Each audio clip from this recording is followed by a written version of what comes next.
ओम सजात्म स्वरूप परम गुरु शुद्ध चैतन्य स्वामी ने नमः।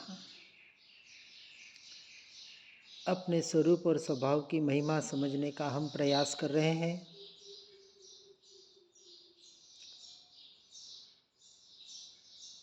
बाहर की मूढ़ता से बचकर, मूढ़ दृष्टि से बचकर अमूढ़ दृष्टि को दृढ़ करना, बाहर की सारी आवश्यकताओं से हटकर एक आवश्यक में आना, बाहर के सारे कर्तव्यों से छूटकर एक निज कर्तव्य का आधार लेना, उस कर्तव्य की ओर बढ़ना, यही वास्तविक सच्चे साधक का लक्ष्य होता है। जीवन में दुख की घड़ियां आना, प्रतिकूलता आना साधक के लिए पुण्य का उदय है। साधु के लिए पुण्य का, साधु नहीं, साधक के लिए। साधक के लिए जीवन में प्रतिकूलता आना, दुख का आना, सारा संसार पाप का उदय मानता है और साधक उसे पुण्य का उदय मानता है कि धन्य है यह घड़ी कि ये भेद ज्ञान करने का अवसर मिला, पर से पर को और स्व से स्व को जानने का अवसर मिला। और जितनी भेद ज्ञान का जितना अभ्यास प्रतिकूलता में होता है ना, नेचुरल, क्योंकि वही तो परीक्षा की घड़ियां हैं हमारी। सच्ची परीक्षा वहाँ होती है और उसमें जो पास हो गया, समझना बहुत अच्छी साधना चल रही है उसकी। आकुलता का न होना, समस्या से विकल्प न होना, जिम्मेदारियों की चिंता न होना। कौन सी जिम्मेदारी? बाहर की बात चल रही है, व्यवहार की। व्यवहार से ऐसी चिंता को चिता समान कहा। लेकिन अब इसके विपरीत अपने स्वभाव को पाने की आकुलता होना, अपने स्वभाव को पाने के संकल्प विकल्प होने और अपने स्वभाव में रमणता की चिंता होनी, ये साधक के लक्षण है। ऐसे व्यवहार की अपेक्षा से ये भी, क्योंकि साधक जब अपने स्वरूप और स्वभाव का निर्णय करने बैठता है, अभ्यास करता है, पुरुषार्थ करता है, तब वास्तविक ये भी कुछ नहीं होता है। ये तो बहुत प्रारंभिक अवस्था बता रहा हूं, प्रवेश की अवस्था, कि नहीं अब मुझे इस संसार की एक भी वस्तु नहीं चाहिए सिवा अपने स्वभाव के। ऐसा निर्णय।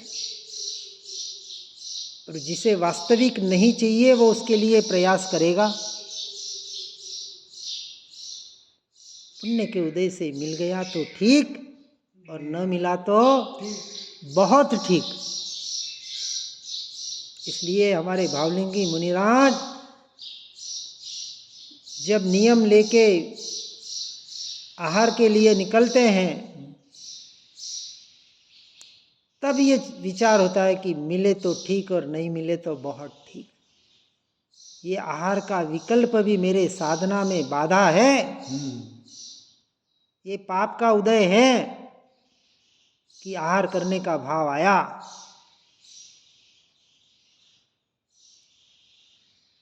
क्योंकि वेदनीय कर्म के उदय के परिणाम है और वेदनीय कर्म बाधक है। मेरा स्वरूप नहीं है। कर्म का उदय ही पाप है और वो मेरा स्वरूप कैसे हो सकता है? पुण्य का उदय हो, पाप का उदय हो, ये तो संसारियों के लिए। मुझे तो पुण्य का उदय भी मेरे लिए बाधक है, वो भी मुझे नहीं चाहिए, क्योंकि कर्म है और कर्म मेरा मेरा स्वरूप स्वभाव नहीं है। ये मूढ़ता, बाहर की मूढ़ता तो ठीक है, लेकिन ये उदय मुनि धर्म पालन करने के भाव, आहार विहार निहार के शुद्ध क्रिया के भाव, इसको भी जो 100% हेय मानते हैं, होते हैं, उसको अपने पुरुषार्थ की कमजोरी मानते हैं। पुरुषार्थ तो एक ही, स्वभाव रमणता।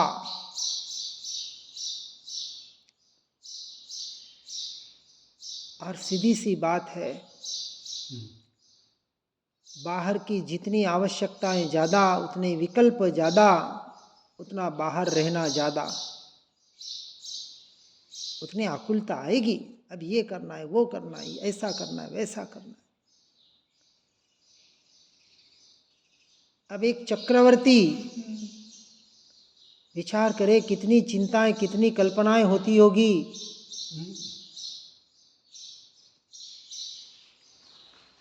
सब कुछ छोड़ के वन जंगल में मुनिराज बन के निकलते हैं।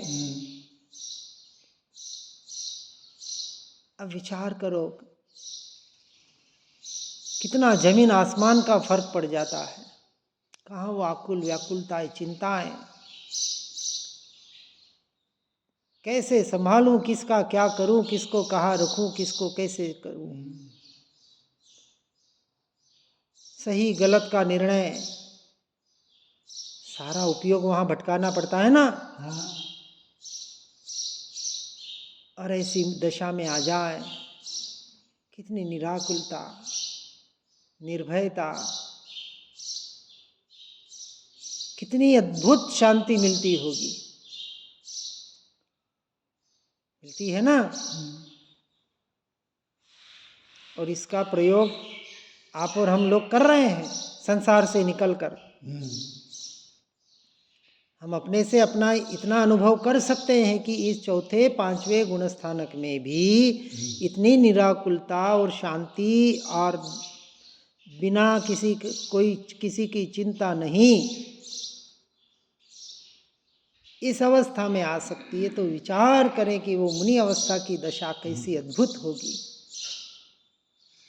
जिसमें इस शरीर को टिकाने का भी भाव नहीं, टिके तो टिके उसकी योग्यता से, आहार मिले तो मिले उसकी योग्यता से, क्रिया हो तो हो उसकी योग्यता से।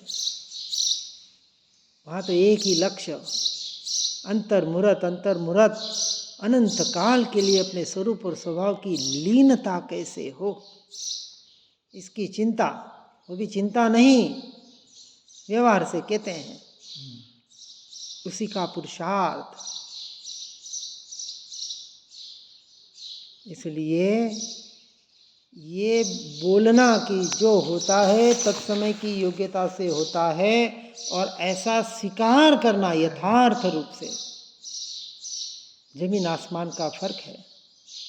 स्वीकार करने का नाम धर्म है, बोलने पढ़ने सुनने सुनाने का नाम धर्म नहीं है। इसलिए सच्चा विचारवान पुरुष किसे कहा? श्रावक कहते हैं ना, श्रद्धावान, विवेकवान, क्रियावान।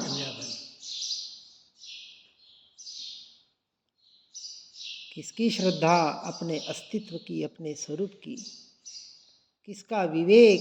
कि अनंत काल के लिए अपने स्वरूप में, स्वभाव में कैसे लीन बनो, ऐसा विचार, ऐसा विवेक, ऐसा विनय स्वयं का। और कौन सी क्रिया? पर से हटकर स्वरमणता की क्रिया। वो श्रावक पूजा पाठ कर लिया, कुछ प्रतिमाएं ले ली, कुछ बाहर के व्यवहार पाल लिए, वो तो व्यवहार से भले आप उसको श्रावक कह ले, निश्चय उसको स्वीकार नहीं करता। वो श्रावकपना नहीं, सम्यक दृष्टि ही सच्चा श्रावक कहलाने का अधिकारी है। अर्थात जिसे अपनी आत्मा का, अपने स्वरूप और स्वभाव का यथार्थ निर्णय हो चुका है, यथार्थ श्रद्धान हो चुका है और जो पर से छूटने के लिए तड़प रहा है, कब इस काजल की कोठड़ी से निकलूं, कब, और जैसे ही मौका मिला तुरंत निकल जाता है। और ये प्रतिकूलताएं आती हैं ना, ये निकालने के लिए आती हैं, लेकिन फिर भी हम निकल नहीं पाते। हम प्रतिकूलता को भी अनुकूलता में बदलने का प्रयास करते हैं।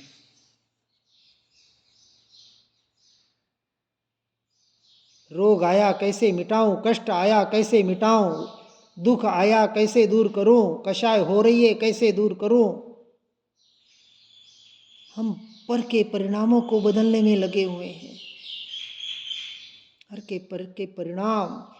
इसलिए कहा प्रतिकूलता आई इस संसार की असारता को बताने के लिए आई कि संसार ऐसा ही है। संसार में रहने जैसा नहीं है। ये हमें जगाने के लिए आती है प्रतिकूलता कि जागो, अब तो जागो, संसार के स्वरूप को समझो। आज नहीं समझोगे तो कब? कल आने वाला नहीं है कभी, कल कभी आता ही नहीं है। मन में आता है, कल कभी आता ही नहीं। कल भी आता है, आज बन के आता है। इसलिए वो दुकान वाले होते हैं ना, बोर्ड लगाते, आज रोक, कल उधार। फिर कल जाएंगे, बोलेंगे भैया आप बोर्ड पढ़ लो। बोला कल आपने बोला था, बोला कल बोला था, आज थोड़ी बोला। आज थोड़ी बोला है, कल आएगा। आज है। आज है।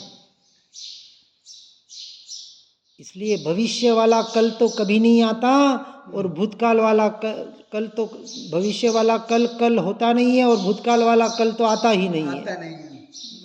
और हमें कल की चिंता, वो भूतकाल के और भविष्य दोनों कल भीतर में चल रहे हैं। और आज के वर्तमान में हम जी नहीं पा रहे हैं, और इसलिए तो दुखी हो रहे हैं। हो नहीं रहे हैं, मान रहे हैं। क्योंकि दुख तो मुझे स्पर्शता भी नहीं, मैं तो अनंत सुख का सागर। सुख सुख सुख सुख सुख के अलावा मुझ में कुछ भी नहीं है। ऐसा स्वीकार दुख के काल में भी। वो दुखी कैसे हो सकता है? अपने आप को दुखी कैसे? दुख आया, मेरा स्वरूप नहीं, मेरा स्वभाव नहीं। ये विचारवान पुरुष, ऐसा पुरुष अपने स्वरूपानुसंधान में, क्या विचारवान पुरुष अपने स्वरूपानुसंधान में प्रमाद नहीं करता, अर्थात पररूप परिणमित नहीं होता। क्योंकि पररूप परिणमित होने रूप प्रमाद से बढ़कर और दूसरा कोई अनर्थ नहीं है। अपन बोलते हैं ना, हमारे साथ तो अनर्थ हो गया। सार्थ और अनर्थ, सही और गलत, सारी मोहजनित अज्ञान दशा है। और इस अज्ञान के बंधनों से बंधकर जीव अनादि काल से ये क्लेश रूपी दुखों को भोग रहा है पर्याय में। यहाँ से छूटना है हमें। इसलिए मुमुक्षु पुरुष, मुमुक्षु जीव उसे कहा कि जिसके लिए आत्म तत्व के ज्ञान को छोड़कर संसार के सारे बंधनों से छूटने का और कोई उपाय नहीं है। अपने आत्मज्ञान के चर्चा साधना के लिए सारे बंधनों को जड़ मूल से तोड़ना है, और उसे सच्चा मुमुक्षु कहा। मुमुक्षु पुरुष, पुरुष अर्थात आत्मा। यहाँ वो स्त्री पुरुष वाली बात नहीं है। पुरुषाकार, पुरुषार्थ आत्मा के संबंधित शब्द है। इसलिए दुख के कारण ऐसे जो मोहरूप अनात्मा के चिंतन, पर का चिंतन, चिंतन नहीं पर की चिंता, उसको छोड़कर जो अपने आनंद स्वरूप आत्मा का चिंतन करके उसके चितवन में लीन हो जाता है,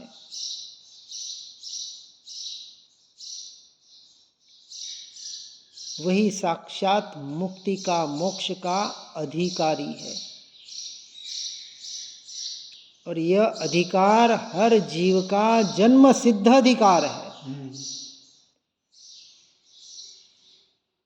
पहला जन्म कब हुआ था? पहला जन्म कब हुआ था इस जीव का? जब एक जीव सिद्ध बने थे और ये जीव सूक्ष्म निगोद से निकलकर बादर निगोद में आया था। वो क्या, उसको शब्द कौन सा बोलते हैं आप? अनादि अनंत जो निगोद से है वहां से बाहर निकलता है जब एक जीव सिद्ध बनते हैं।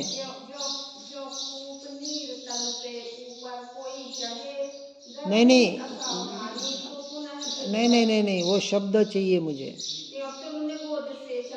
यहाँ हमारे श्वेतांबर में बादर निगोद और सूक्ष्म निगोद कहा।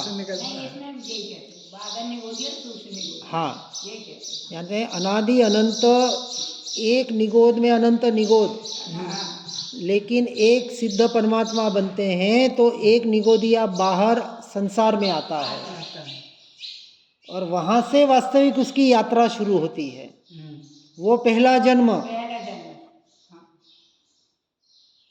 व्यवहार से कि अब उसकी यात्रा शुरू हुई। उसके पहले उसने 2 इंद्रिय 3 इंद्रिय की यात्रा नहीं की है। अनंत काल में उस निगोदिया में ही पड़ा हुआ है, अनंत अनंत काल तक। ये हमारे ऊपर सबसे बड़ा उपकार सिद्ध परमात्मा का। कौन सा? एक सिद्ध बने थे तब ये जीव उसमें से बाहर निकला था।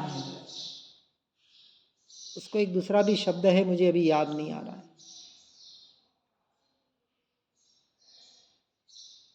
उसके बाद तो ये जन्म मरण चलते रहे। अब इन सब से छूटना है। सिद्धों का वो महान उपकार है इस जीव पर कि एक सिद्ध नहीं बनते तो ये जीव वहां से बाहर नहीं आता और यहां तक नहीं पहुंच पाता। इससे बड़ा उपकार, इसलिए सिद्धों से बड़ा उपकार और कुछ नहीं है। ये तो बाद में अरिहंत परमात्माओं ने ये मार्ग बताया, लेकिन मार्ग में आने के लिए जो जन्म दिया वो सिद्धों का उपकार है। इसलिए वैसे देखे तो मैं तो सिद्धों का उपकार ज्यादा मानता हूं अरिहंतों से भी। यदि सिद्ध बनने की व्यवस्था नहीं होती तो हम कभी निगोद से बाहर नहीं आ सकते और यहां तक नहीं पहुंच पाते। क्योंकि अरिहंत परमात्मा तो ये सुनने पढ़ने को तो धर्म बाद में मिला। जब पंचेंद्रिय जीव बन के आए थे पूर्व भवों में और इस भव में, वास्तविक तो अब आज एक और ये ख्याल आया कि पहले नमो सिद्धाणम ही होना चाहिए, फिर नमो हरिहंताणम।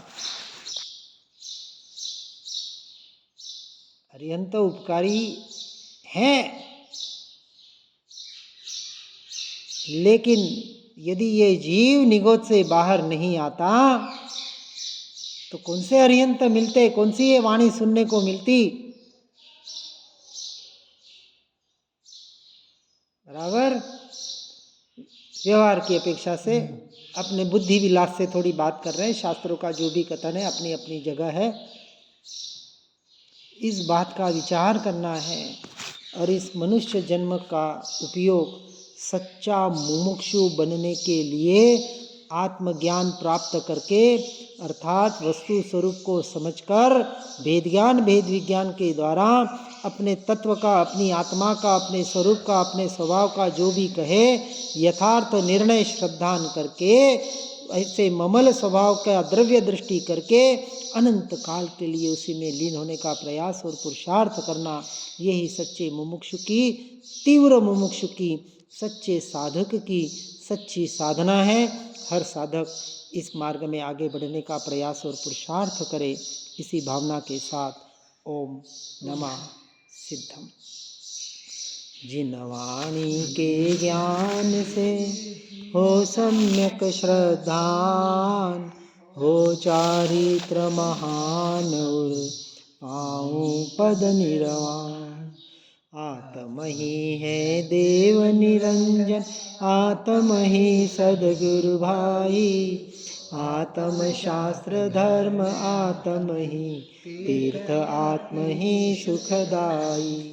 आत्म मन नहीं है रत्नत्रय, पूरित अवगाहन सुखधाम।